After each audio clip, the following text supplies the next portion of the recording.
The night split open with the crack of a breaking bottle. Mara flinched, instinctively stepping back as two drunk men argued across the dimly lit street of Belridge Town. Their voices slashed through the cold air, sharp and messy, while she clutched her thin shawl tighter around her shoulders. She was used to nights like this: noise, trouble, danger, drifting too close. But tonight felt heavier, like something was shifting around her, pressing in from the shadows. She turned to walk away when a voice called out, soft, controlled, completely out of place in a street like this. "Please, ma'am, can I talk to you?" She froze. A boy stood a few steps away, no more than 16 or 17. Neat uniform, polished shoes, expensive school bag. Everything about him screamed he didn't belong here. Mara's eyes narrowed. "Listen, sweetheart, whatever you think you're looking for, I'm not doing that tonight. Keep walking." "No, no." The boy raised both hands quickly. "It's not that, I promise." There was desperation in his voice, the kind that made her hesitate. She studied him in the faint streetlight. He wasn't trembling, but his face, there was something broken behind his eyes, something he was trying very hard to hide. "What are you doing here?" she asked quietly. He swallowed. "My name is Kairo, and I need you to pretend to be my mother, just for tomorrow." Mara blinked. Of all the strange things she'd heard on these streets, this was new. "You're what?" "My mother," he repeated, "for one day." A laugh escaped her before she could stop it. "Boy, go home. Go find someone else to prank." "It's not a prank." He stepped closer. "I'll pay you 200,000 naira. Cash." Mara's breath caught. Her heartbeat stumbled. "What?" "I mean it," Kairo said, voice tightening. "Please, I need someone. My graduation ceremony is tomorrow. Parents are supposed to be there. Everyone else will have their mother beside them.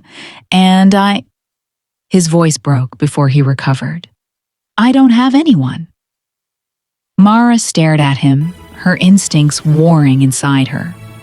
Good money meant safety for a while, a meal, a roof, a way out, maybe. But being someone's mother, a stranger's mother, that was a different kind of danger. "What's wrong with your real mother?" she asked gently. Kairo hesitated. "She's gone." "Dead?" He nodded once, jaw tightening. "And your father?" Mara pressed. "He'll be there," Kairo murmured. "But he won't stand next to me. Not if I don't have a mother by my side. He cares about appearance more than anything. He's embarrassed of me already. If I show up alone again." He shook his head, as though refusing to finish the sentence. Silence folded around them for a moment, broken only by the distant hum of passing cars. Mara felt something shift inside her. Pity, maybe, or recognition. Loneliness had a scent, a weight. She knew it when she saw it. "You really want me?" she asked quietly. His eyes met hers. "Yes. You're the only person who didn't chase me away." She exhaled shakily. 200,000? Cash in the morning, he promised. "Please. I don't have much time." Her stomach twisted. Every instinct told her to walk away. But something soft, something long buried, nudged her forward. "All right," she whispered. "One day, just one." Kairo's relief was immediate, raw, almost painful to watch. "Thank you. You don't know what this means." "We'll see," Mara said, turning. "Come on, show me where to meet you." He hurried to walk beside her. "Actually, could you come with me now? I want to get everything prepared. Clothes, hair. I want you to look like my mom would have looked." Mara raised a brow. "You planning to redesign me?" "Not redesign," he said softly. "Just help you blend in." She snorted. "Blend in with rich folks? Good luck with that. But she followed anyway. They walked through quiet streets until they reached a small, clean apartment building. Kairo unlocked the door of a modest unit. Nothing too fancy, but tidy, organized, warm. "This is your place?" Mara asked, surprised. "My father pays for it," Kairo said. "But he doesn't stay here. I live alone most days." That hit her harder than she expected. Inside, Kairo handed her a neat envelope. "This is half. Tomorrow, after the ceremony, I'll give you the rest." Mara opened it and nearly gasped. Crisp bills, real money, more than she'd seen in months. "Kairo? Why me?" He looked at her with a softness she didn't expect. "Because when I saw you, you looked like someone who understands pain. And still, you were standing. I guess I hoped someone like that could stand beside me tomorrow." She looked away, blinking fast. The room suddenly felt too quiet. "All right," she said gruffly. "Let's get this over with." Kairo smiled faintly. "There's a salon appointment early in the morning, and I picked a dress I hope you'll like." "A dress?" Mara stared. "For me?" "It's a graduation," he shrugged. "I want to be proud of the mother standing next to me." The words sank into her chest like a stone in water. For the first time in years, someone wanted to be proud of her. As she settled onto the couch for the night, watching the boy neatly fold his uniform for the next day, Mara felt a strange spark of hope she hadn't felt in a long time. Maybe this was just a job. Maybe it was something else. Either way, tomorrow would change everything. Morning sunlight crept through the curtains when Mara woke to the soft sound of Kairo pacing the living room. He was rehearsing something. She could hear the whisper of words, the shaky breaths. He'd barely slept. She stepped out, rubbing her eyes. "You're up early." He turned quickly, startled. "Oh, sorry. Did I wake you?" "You pace like a marching band," she teased weakly, though something in her chest tightened at how nervous he looked. "Graduation jitters?" He gave a small, embarrassed nod. I want today to be perfect." Mara sighed. "For your sake, I hope it is."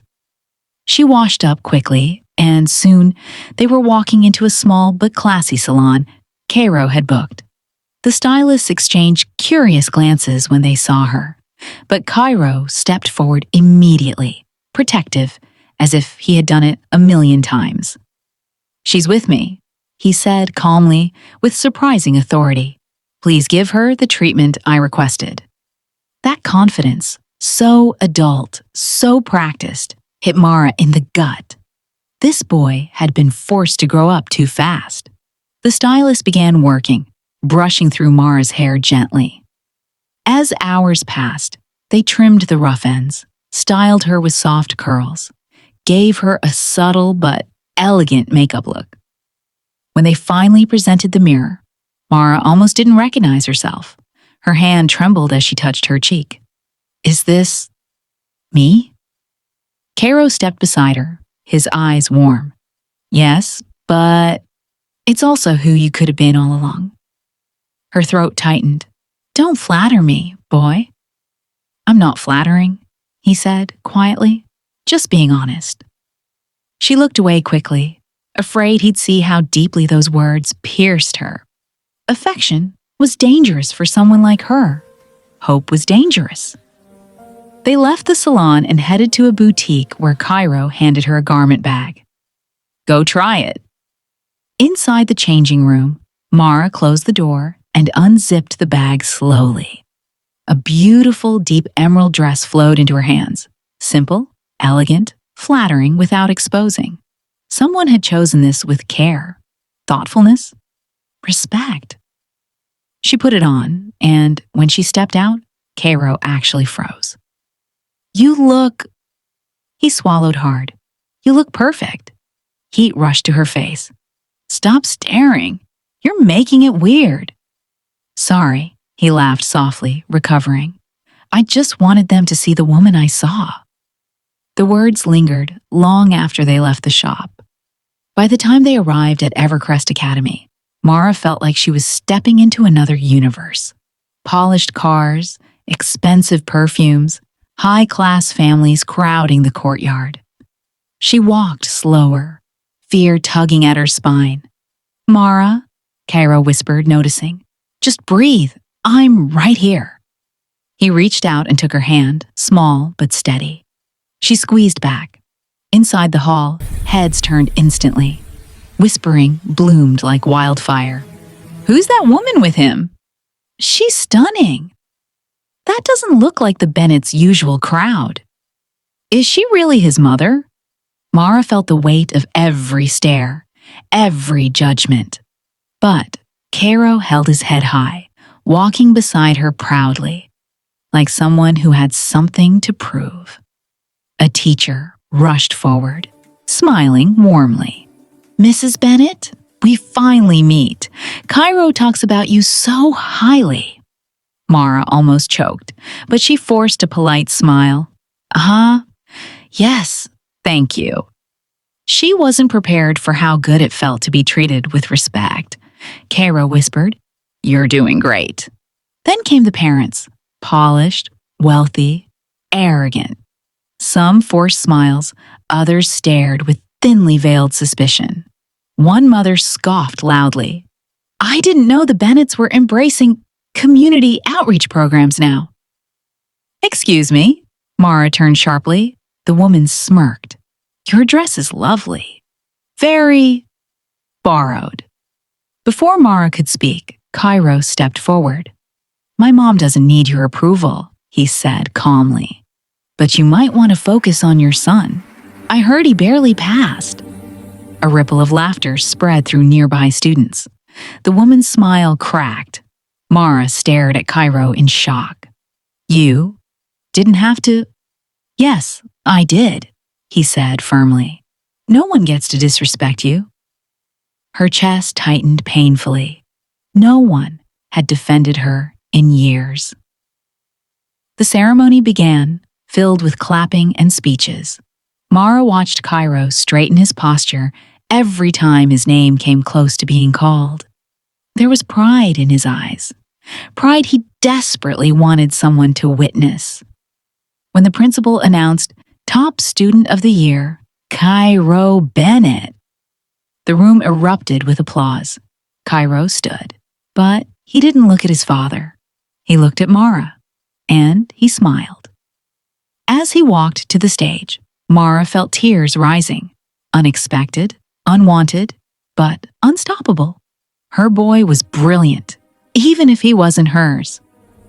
Then the applause died abruptly. A chilling silence washed over the hall, because Draven Bennett had entered. Mara felt her blood run cold, those eyes, hard, calculating, zeroed in on her.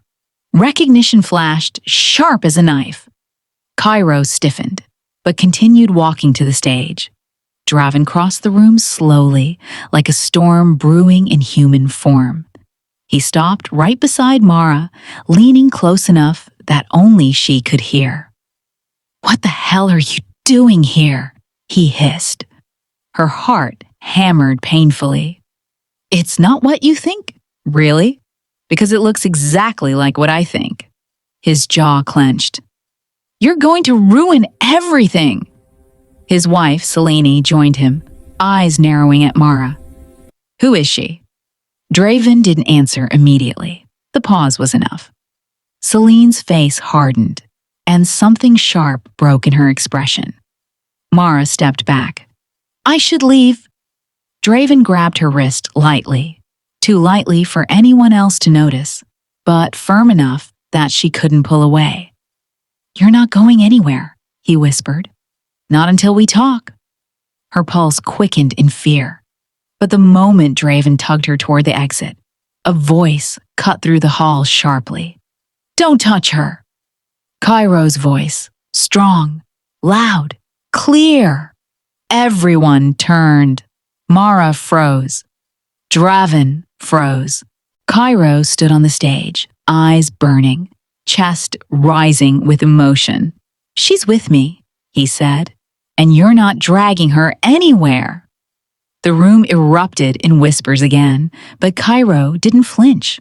For the first time that day, Mara realized this boy wasn't just looking for a mother.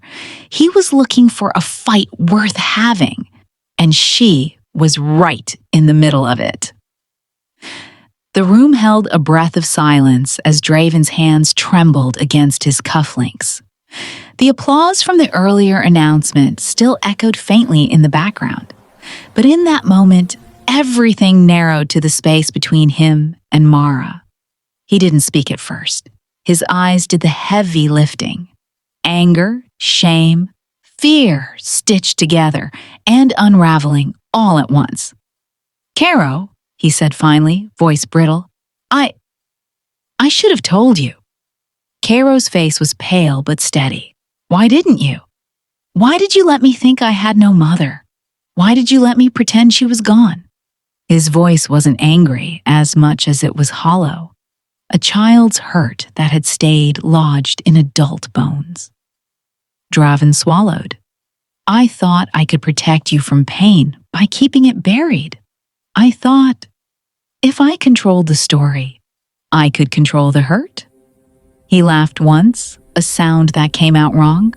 "Control doesn't heal anything. It only holds the poison until someone drinks it." Mara watched them both, the choices she'd made folding into consequence. She'd come for money, for survival, and found herself in the center of a family implosion. The weight of Cairo's stare pierced her. He needed the truth more than he needed the performance they'd offered him. "What truth?" she asked, voice low. "Tell him." Draven's hands trembled. He looked at Mara as if seeing her for the first time. Not the woman he'd glimpsed in a careless moment, but the person who'd stood with his son while the world judged them both. "It was my fault," he said. "His mother, your mother, died because of choices I made. I blame myself into silence. I thought I was sparing him, but I only taught him to grieve alone." Cairo's face crumpled. "You lied to me," he whispered, tears hot and sudden. "You made me live in a story that wasn't mine." "No," Draven said, stepping forward, the wall between parent and son dissolving. "I'm sorry. I was terrified of losing you more. I see now I lost you anyway, because I couldn't be honest." Cairo's breath hitched. He looked at Mara, whom he'd chosen with childish bravery, and then at his father, who finally knelt. No, actually knelt before him. The gesture cracked the stiffness in the room. "Dad!" Cairo's voice trembled. "Why tell me now?" "Because I can't bear the thought of you growing up with a hole where the truth should have been." Draven's voice broke, and for a moment, the careful businessman was gone. Only a father left, raw and unadorned. "Because I saw you stand up, to me, in front of everyone today. And I realized how brave you are. You deserved better than my cowardice." Kairo let out a long, ragged breath, and then reached out. He put his small, warm hand in his father's, and didn't pull it back. Mara felt something in her chest unclench, an easing she hadn't known she needed. Celine stood nearby, looking smaller than she had that morning. Pride and shame contested on her face. She opened her mouth, closed it, and then turned away. Words that could have burned things further were swallowed. The tension snapped, and she walked out. The door closing behind her sounded like the end of something, and the beginning of another. The days that followed were messy, clumsy with apologies and fumbling attempts at reparation. Draven did not try to buy forgiveness with gestures. He earned it with presence. He came to Cairo's school meetings without pretense. He sat on a rickety bench at football practice, listening, He ate boxed lunches and asked about math homework. Each small, ordinary act was a thread in the slow rebuilding of trust. Mara found her role changing in ways she hadn't expected. The money she'd accepted first mattered less and less. She was there because Cairo's head turned toward her when he laughed. She stayed because she saw Draven trying in ways that made her believe, not immediately, but steadily, that he could be someone different. A quiet tenderness grew between Mara and Draven. It wasn't rushed. It smelled of late-night conversations about regrets, of him bringing tea to the small kitchen where Mara cooked, and she, in turn, laughed easily at impossible things.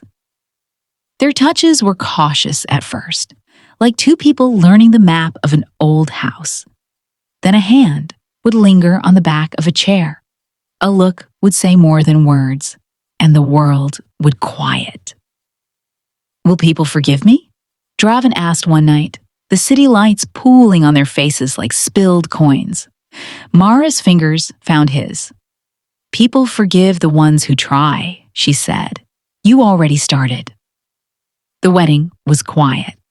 No grand fanfare. A small registry office. A bouquet Mara could carry in one hand. Kairo at her side with pride catching the corners of his smile. They didn't hide anything from each other. They owned the oddness of their origin story and reshaped it into something brave. Years didn't erase all the judgments, but they dulled the edges. They built a home full of small reconciliations. A father who cheered too loudly at school plays, a son who taught his parents how to be silly, a woman who learned to sleep without one eye on danger. The last scene opens in Paris. A crisp morning, the Eiffel Tower etched against a pale sky. Mara stands with Draven and Kairo, a warm coat wrapped around her, and a small life stirring within her. Kairo runs ahead, laughing as he chases pigeons. Draven watches his son, then turns to Mara, and the look they share is a conversation, older than words. "You did it," he whispers, voice thick. "We both did," she answers, fingers grazing her belly. Kairo returns, breathless. "Mom, look at this one." He holds up a feather like it's treasure. Draven lifts him onto his shoulders, and Mara rests her hand on his leg, on them, feeling the simple miracle of belonging. They pose for a photo, a family shaped by odd choices and honest repair, and the camera catches something that looks like peace. They walk away from the tower together, shadows long and steady. For the viewer, the last words linger like a promise. You never know who can be the family you need. Sometimes it's a stranger with a brave heart. Sometimes it's a father learning to say sorry. Sometimes it's choosing to stay. If this story held you, hit like and subscribe. Share in the comments who your favorite character was and why. Your support helps more stories like this come to life. And if you want the full screenplay version of this in a downloadable script, tell me in the comments and I'll post it. Remember, second chances aren't magic. They're choices repeated with courage.